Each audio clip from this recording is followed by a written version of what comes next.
Module 3, pre, during, and post-exercise fueling strategies. Pre-exercise. As touched upon in the previous module, simply topping off in the 1 to 4 hours before events start is going to be beneficial.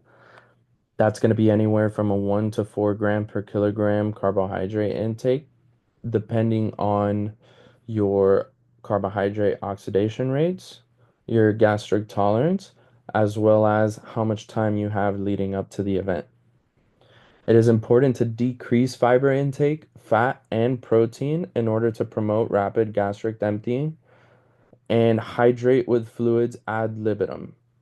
As long as you're not thirsty or parched, just recuperating up to that level where you are not thirsty is going to be good enough, as opposed to certain athletes that may have higher sweat rates, may want to have a personalized hydration strategy.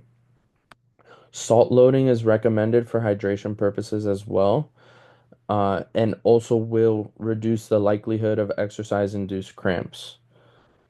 Generally, about 300 to 500 milligrams of sodium is a nice baseline, and beyond that would depend on the athlete's tolerance and requirements, salt content of their sweat, and the overall sweat rate as well. During exercise, it's going to depend on duration. Most of the time, we're going to be looking at carbohydrate intake, but the longer the distance, the more comprehensive the nutrition strategy is going to be.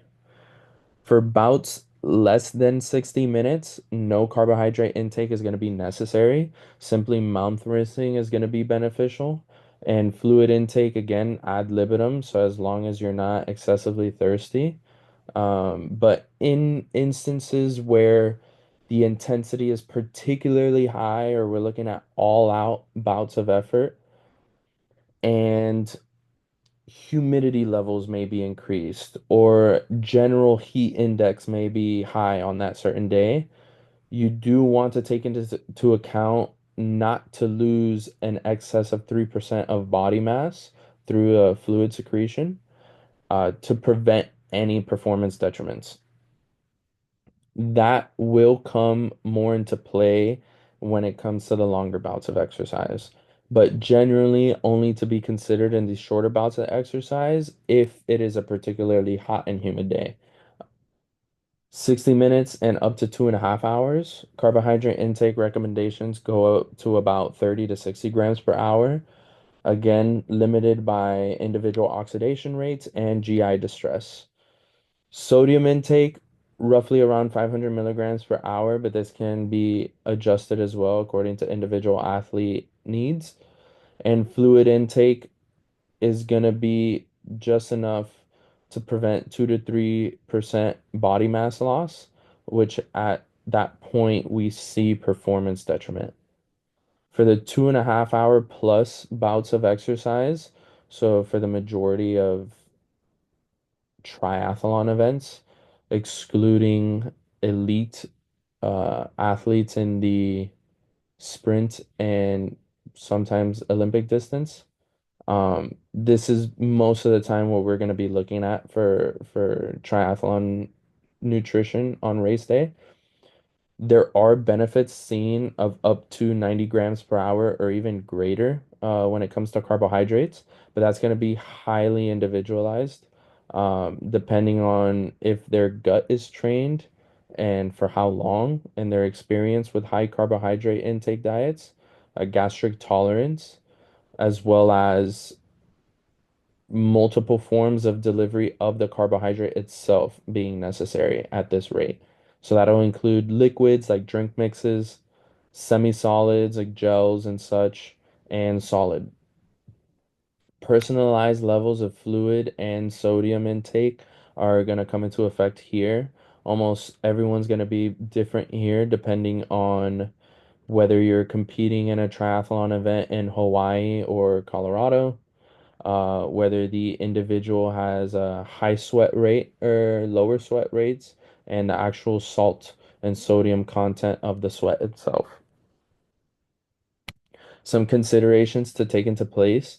Most of this intake is going to be taking place during the cycling portion. In a study published in 2011, they found the average intake for males and females to be 1 to 1.1 grams per kilogram per hour, although specifically the biking portion saw 1.5 grams per kilogram per hour. So the overwhelming majority, sometimes as high as 3 times the amount versus the running portion, is going to be in the biking portion in terms of caloric intake. And in general, carbohydrate intake was positively correlated with finish times. So the higher in the range we could get an athlete comfortable in, the better.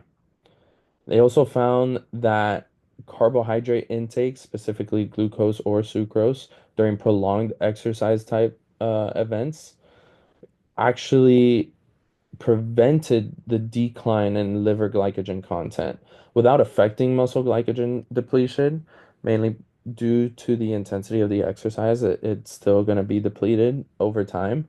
But that carbohydrate intake is going to allow for a longer lifespan of the glycogen in the liver. So it'll provide more energy in that exercise bout.